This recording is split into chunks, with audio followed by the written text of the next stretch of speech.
Alors bonjour messieurs, pouvez-vous vous présenter vos exploitations?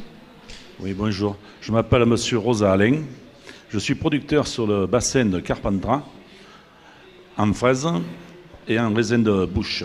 Alors, en fraises, j'ai un demi-hectare de hors-sol et à peu près un demi-hectare de plein champ. Ce qu'on appelle plein champ, c'est des chenilles avec une petite chenillette pour la protection, pour le vent, pour le climat. Voilà. Les variétés que nous pratiquons sur notre exploitation, c'est Cléry et Rubigens. Oui.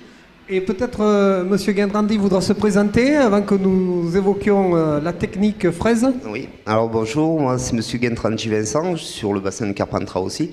Moi j'ai un hectare de fraises hors sol chauffées sous serre vert et un hectare de fraises hors sol aussi, mais élevées en froid, quoi.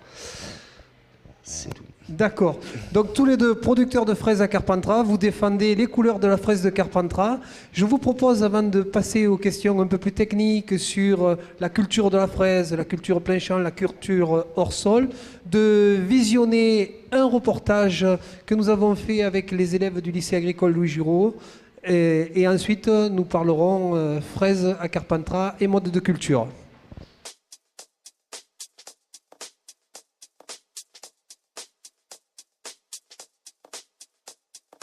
Bonjour à tous, nous sommes 4 élèves de première STAV au lycée Louis Giraud à Serres et nous avons fait un reportage sur la culture de la fraise sur une exploitation à Sarayan. Nous sommes à Sarayan, village issu du terroir de Carpentras, réputé pour la qualité de ses fraises. Dans ce terroir, il y a différents types de cultures, mais nous allons nous intéresser plus particulièrement à la culture hors sol. Nous allons rencontrer Guindrandi Vincent, responsable de l'exploitation Le Mas des Sablons, avec qui nous allons voir si la culture hors sol a un impact sur la qualité de la fraise. Pourquoi avez-vous choisi d'exercer une agriculture hors sol ? Premièrement, parce qu'en sol, on n'a plus le droit de mettre des produits, c'est-à-dire du gaz qu'on mettait dans les serres, et la fraise, on peut en faire qu'un an sur une parcelle. Donc après, ce que j'ai choisi aussi, c'est d'avoir des pins, parce que sur un pin de 1 mètre, on met 10 plants. Donc une plus grosse production. Et après, pourquoi je suis passé aussi en hors-sol en l'air, c'est pour la main-d'œuvre, pour avoir déjà un coût de main-d'œuvre moindre et une facilité de travail. Quels sont les aspects spécifiques d'une culture hors sol ? Alors les aspects spécifiques du hors-sol, c'est-à-dire que il y a des pins de coco, nous c'est extrêmement coco, qui est facile à manipuler et tout. Après, ce qu'il y a, cette culture hors sol, on peut arriver bonheur parce qu'il y a du chauffage par ces tuyaux-là. C'est des chauffages à eau chaude. Après, ce qui est maîtrisable, c'est qu'il y a un ordinateur qui gère la conductivité, les ouvertures et tout. Donc, c'est vraiment lui on peut gérer vraiment ce qu'on veut avec un outil comme ça, le hors sol. Le drainage, ce qui est très important, c'est qu'une fraise, il lui faut 20% de drainage. Donc selon l'apport qu'on y fait et que l'eau retourne, on voit à peu près le pourcentage de drainage.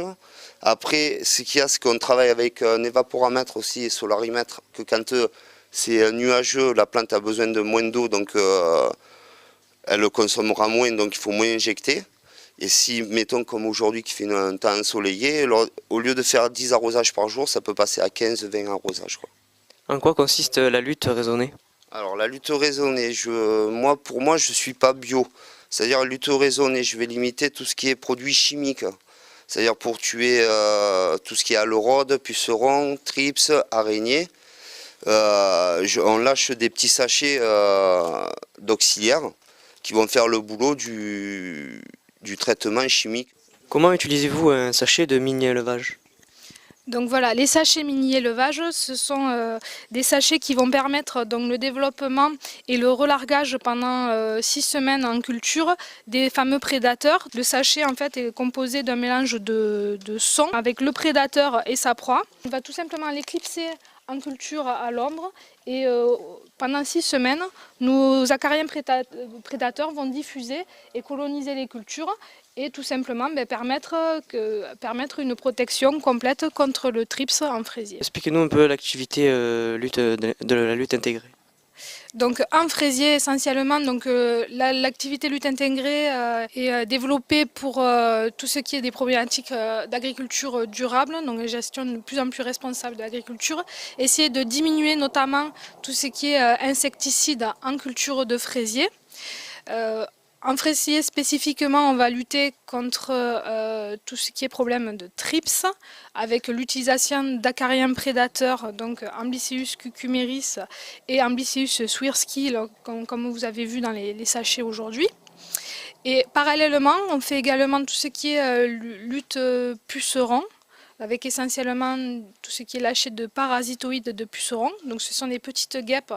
Et également, on va pouvoir utiliser tout ce qui est des prédateurs, un petit peu comme le chrysope.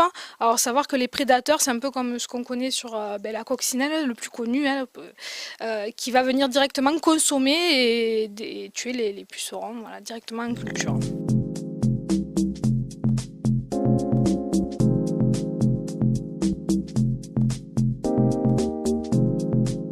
Alors, Monsieur Guindrandi, sur votre exploitation, combien de temps dure la culture de la fraise? Alors, comme j'expliquais, moi j'en ai un hectare chauffé. Donc, l'hectare chauffé, c'est du tréplant. Donc, c'est un plant déjà qui a déjà pris son froid et qu'on plante au mois de décembre, qui est déjà développé. Donc, celui-là, en étant chauffé, on va arriver entre le 15 et le 20 février. Après, la culture, comme j'expliquais en ce moment, avec le temps qu'on a, tout le monde a pris un petit peu de retard, quoi. On a eu une semaine de retard, le fruit arrive pas bien à maturation en ce moment. Et on pense, l'objectif c'est d'arriver fin juin. Si le temps le permet, si on n'a pas une canicule ou vraiment un temps vraiment chaud, quoi. Parce qu'on a des fruits, on n'est pas comme les fraises espagnoles, c'est des fruits durs, eux il faut qu'ils fassent du voyage et tout. Nous c'est à chair tendre. Donc c'est vrai que s'il fait vraiment chaud, notre fraise elle ne tiendra pas, quoi. Et voilà. Vous utilisez quelle variété? Moi exclusivement Cléry, c'est-à-dire en plan frigo j'ai de la Cléry en tréplant et après j'ai une parcelle de sifflorette aussi. D'accord. Bien, on a vu également, et là je m'adresse plutôt à Monsieur Rosa, vous faites de la culture en plein champ. Ça reste une culture qui est traditionnelle. Pourquoi avez-vous choisi ces deux modes de culture, et le hors-sol et le plein champ? Le plein champ, disons, on s'en sert parce que le terrain est neutre. On n'a pas besoin de désinfecter, puisqu'on n'a plus le droit de désinfecter maintenant. Et bien souvent, c'est des parcelles qu'on arrache en vigne et qu'on se sert pour laisser reposer le sol. Ça laisse reposer pour la vigne. Et on passe sur 2 ans en sol, en fraise. Et par contre, le hors-sol, on est passé en serre, on est passé en hors-sol pour une seule raison, c'est qu'on ne peut plus désinfecter. Et bon, il y a quelques contraintes, c'est pour la fertilisation. Bon, il faut contrôler le pH, il faut contrôler l'engrais qu'on injecte dans les plantes. C'est les 2 seules contraintes, mais par contre, ça apporte beaucoup d'avantages. C'est le goût qui est toujours régulier et la couleur qui est magnifique. Elle est brillante, elle est luisante, qu'on n'avait pas, bien souvent on n'a pas un sol, parce que des fois on peut avoir des variances de climat, on peut avoir des montées de chaleur comme des vagues de froid, comme on a en ce moment là aujourd'hui pour la fête de la fraise à Carpentras, qu'on a un mauvais temps, on a une baisse de température, et ça la fraise elle n'aime pas ça. Oui, on le voit, l'exploitant agricole aujourd'hui c'est devenu un technicien. Finalement la culture de la fraise c'est une haute technicité, une haute technologie, puisque vous arrivez à maîtriser quasiment tous les paramètres. Oui, il y a un savoir-faire, il y a quand même 30 ans, 35 ans de métier derrière. On commence à prendre l'habitude, même qu'on travaillait qu'un sol à l'époque, on en prend vite l'habitude. Et la plante, elle nous parle. C'est quand on voit la plante qu'elle nous... on a des appareils pour le contrôle, mais c'est les yeux qui nous font tout. Oui, Alors, vous avez évoqué la culture plein champ, vous avez évoqué, Monsieur Guindrandi, la culture hors sol. J'imagine que... hier comme aujourd'hui, la terre est toujours aussi basse. Oui. C'est peut-être plus confortable de travailler en hors-sol? Oui, c'est certain, quoi. En hors-sol, déjà, on économise beaucoup de main-d'œuvre, ce qui est un facteur très important déjà pour la fraise. Enfin, quand on travaille en hors-sol, c'est-à-dire qu'on a nos plateaux sur nos chariots, tout, il n'y a qu'une manipulation. On arrive, on vide et c'est fini, quoi. Tandis qu'en sol, il faut, comme on dit, la terre est vraiment basse aussi. Ça demande beaucoup plus de travail.